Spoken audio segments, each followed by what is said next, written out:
ஓம் நம சிவாய நமக. தென்னாடுடைய சிவனே போற்றி, எந்நாட்டவர்க்கும் இறைவா போற்றி. உங்களுடைய வீட்டில் இந்த ஒரு 5 தவறான விஷயங்கள் அடிக்கடி நடந்து கொண்டே இருந்ததுன்னா அந்த வீட்டில் தெய்வங்கள் இல்லை, அதாவது தெய்வ கடாட்சம் இறைசக்தி இல்லை அப்படிங்கிறது தான் ஒரு உண்மை. அதனால் இந்த ஒரு 5 தவறுகள் உங்கள் வீட்டில் அடிக்கடி நடக்குதா அப்படிங்கிறத செக் பண்ணி பாருங்கள். அது என்ன என்பது தான் இந்த ஆன்மீகம் சார்ந்த பதிவில் நம்ம இன்றைக்கு தெரிந்து கொள்ள போகிறோம். எதிர்பாராமல் சில நேரங்களில் பார்த்திங்கன்னா சில கெட்ட சகுனங்கள் தவறுதலாக வீட்டில் நடப்பது என்பது இயல்பு தான். ஆனால் ஒரு கெட்ட சகுனம் மீண்டும் மீண்டும் நம்முடைய வீட்டில் நடந்து கொண்டே இருக்கிறது என்றால் அது என்ன என்று வீட்டில் இருப்பவர்கள் கவனிக்க வேண்டும். பெரியவர்களிடம் இது எப்படி நடக்கிறது, என்ன செய்வது என்று கேட்டு ஆலோசனை பெறுவதில் தவறொன்றும் கிடையாது.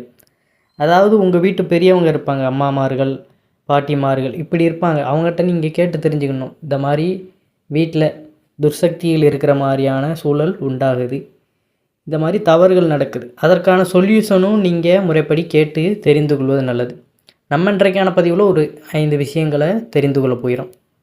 கெட்ட சகுனங்கள் நடந்துவிட்டால் உடனே நம்ம பயப்பட வேண்டிய அவசியம் கிடையாது. நமக்கு அது ஒரு எச்சரிக்கை மாதிரி தான்.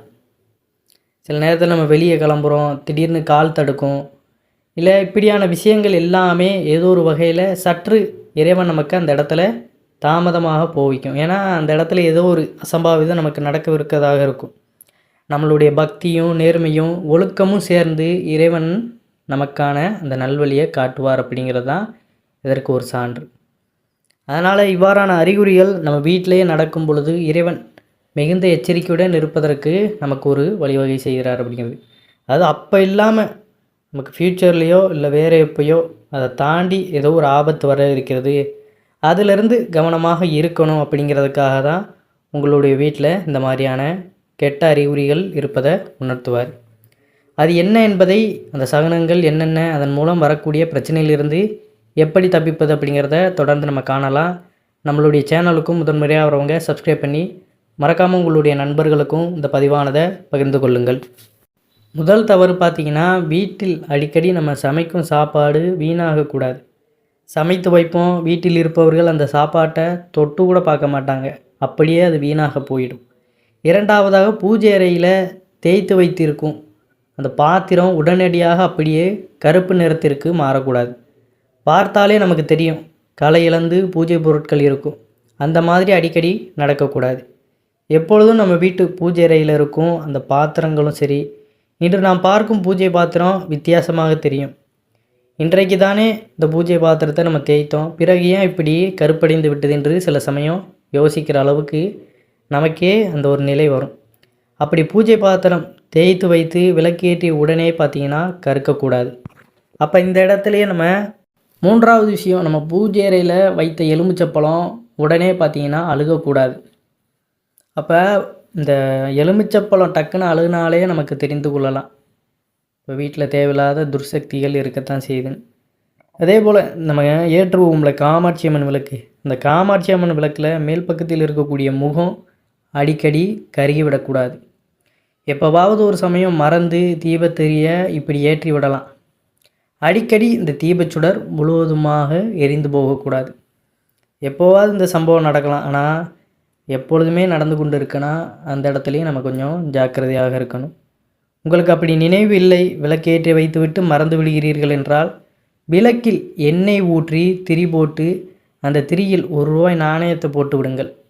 விளக்கு எரிந்தாலும் அந்த ரூபாய் நாணயத்தை தாண்டி அம்மன் திருவுருவம் வரை அந்த நெருப்பு போகாது. நாணயத்துடனே நெருப்பு அணைந்து விடும் அப்படிங்கிறது தான். 4வது விஷயம், சுபகாரிய தடை. இறை வழிபாட்டில் தடை. வீட்டில் நல்ல விசேஷங்கள், சாமி கும்பிட வேண்டும் என்றால் எப்போது பார்த்தாலும் தடை. உடனடியாக ஏதாவது ஒரு சண்டை சச்சரவு, ஏதாவது தீட்டு வந்து அது நல்ல காரியத்தை செய்ய விடாமல் தடுப்பது, இப்படி 1 முறை 2 முறை நடக்கலாம். ஒவ்வொரு முறையும் இதே போல் நடந்தால் அதன் மூலம் எதிர்காலத்தில் பிரச்சனைகள் வர வாய்ப்புள்ளது அப்படிங்கிறதான். அதாவது நமக்கு ஏற்படுகின்ற விஷயங்கள் சில நேரங்களில் அது இறைவன் நமக்கு உணர்த்த தான் செய்வார். அதை தக்க சமயத்தில் உணர்ந்து முறைப்படி அதற்கான பூஜை முறைகளை கேட்டு அதை செய்து விடுவது தான் மிகவும் நல்லது. 5வது விஷயம், தண்ணீர் கஷ்டம். அந்த தண்ணீர் கஷ்டம்னு சொல்வதை விட நம்ம வீட்டில் இப்போ போர் போட்டு எடுத்து டேங்கில் ஏற்றி வச்சுருப்போம், அந்த தண்ணியை நம்ம முறைப்படி பயன்படுத்த முடியாத அளவுக்கு ஏதாவது ஒரு கஷ்டம் வரும்.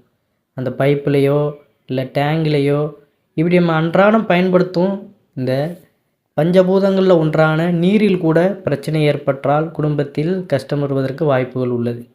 அதே போல் வீணாக எந்த ஒரு டேப்லையும் பார்த்தீங்கன்னா சொட்டு சொட்டாக நீரை நம்ம சொட்ட விடக்கூடாது. அது கசிந்தாலும் உடனடியாக நம்ம சரி செய்து விட வேண்டும். இவை அனைத்திற்கும் இப்படி நிறைய இந்த மாதிரியான பிரச்சனைகள்லாம் உங்கள் வீட்டில் நடந்துச்சுன்னா இவை அனைத்திற்கும் ஒரே தீர்வு விநாயகரிடம் செல்வது மட்டும்தான். இது எல்லா கஷ்டமும் தான். இதை சரி செய்ய ஏதேனும் வழி உண்டா அப்படின்னு கேட்டிங்கன்னா, அரச மரத்து இலையில் மஞ்சள் பிள்ளையாரை பிடித்து 48 நாட்கள் உங்களுடைய கஷ்டங்கள் தீர வழிபாடு செய்ய வேண்டும். இப்படி தினமும் அருகம்புல்லையும் பிள்ளையாருக்கு சாத்தி நம்ம வழிபாடு செய்வது வர எல்லா சங்கடங்களையும் விநாயக பெருமான் தீர்த்து வைப்பார் அப்படிங்கிறதான். அதே போல் நீங்கள் ஏதாவது ஒரு காரியம் செய்வதாக இருந்தாலும் ஃபஸ்ட்டு விநாயகரை வழிபட்டதுக்கு அப்புறம் தான் நீங்கள் தொடங்குவது சிறப்பான விஷயம். ஏதாவது சுபகாரியம் இப்படி எதுவாக இருந்தாலுமே முதல்ல விநாயகரை நீங்கள் வழிபட்ட பிறகு தான் மற்ற வேலைகளை செய்யணும். முழு முதற் கடவுளே அவர் தான். அதனால் அவரை எப்பொழுதுமே நீங்கள் வழிபட்டதுக்கப்புறம் எந்த செயலை இருந்தாலும் தொடங்குவது உங்களுக்கு சிறப்பான பலனை கொடுக்கும் அப்படிங்கிறது. இந்த மாதிரி உங்கள் வீட்டில் ஏதாவது ஒரு கஷ்டங்கள் இருந்தாலும் நீங்கள் முதல்ல விநாயகரை வழிபாடு செய்யுங்க. அவர் உங்களோட சங்கடங்களை எல்லாத்தையுமே தீர்த்து வைப்பார் அப்படிங்கிறதான். தினந்தோறும் புதுசாக ஒரு அரசையில் புதுசாக மஞ்சள் பிள்ளையார் புதுசாக அருகம்புல் வைக்க வேண்டும். மறுநாள் பூஜை செய்வதற்கு முன்பு பழைய பூஜை செய்த அருகம்புல் மஞ்சள் பிள்ளையார் எல்லாவற்றையும் கொண்டு போய் கால்படாத இடத்துல போட்டு விட வேண்டும்.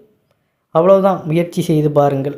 நம்பிக்கையோடு இந்த வழிபாடை செய்யும் பொழுது நிச்சயமாக நல்லது நடக்கும் அப்படிங்கிறது தான் நிதர்சனமான உண்மை. இந்த தவறுகள் எல்லாமே இந்த அசம்பாவிதமான விஷயங்கள் உங்கள் வீட்டில் நடந்தாலே நீங்கள் இதை செய்வது மிகவும் நல்லது. எந்த அளவுக்கு வீட்டிற்குள்ளே இறைசக்தியை நீங்கள் மேம்படுத்துகிறீங்களோ அந்த அளவுக்கு உங்களுக்கு கஷ்டங்கள் இருக்காது அப்படிங்கிறதான். அடிக்கடி நமக்கு இந்த மாதிரி சங்கடங்கள் நடக்குதுன்னா கட்டாயம் சங்கடங்களை தீர்க்கும் விநாயகரை வழிபாடு செய்வது மிகவும் நல்லது.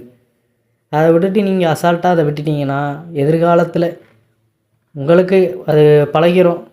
ஆனால் அடுத்து வர்ற உங்களுடைய அந்த குழந்தைகளுக்கு இது பெருத்த துன்பத்தை ஏற்படுத்தும் அப்படிங்கிறது தான். அதனால் சிறுசாக இருக்கும்போதே அதை சரி செய்து விடுவது மிகவும் நல்லது. அதனால் கவனத்தோடு இருங்க. மேற்கூறிய ஏதாவது விஷயங்களில் உங்களுக்கு ஏதாவது ஒரு தவறு வீட்டில் நடந்துச்சுன்னா அதை கீழே பதிவிடுங்க.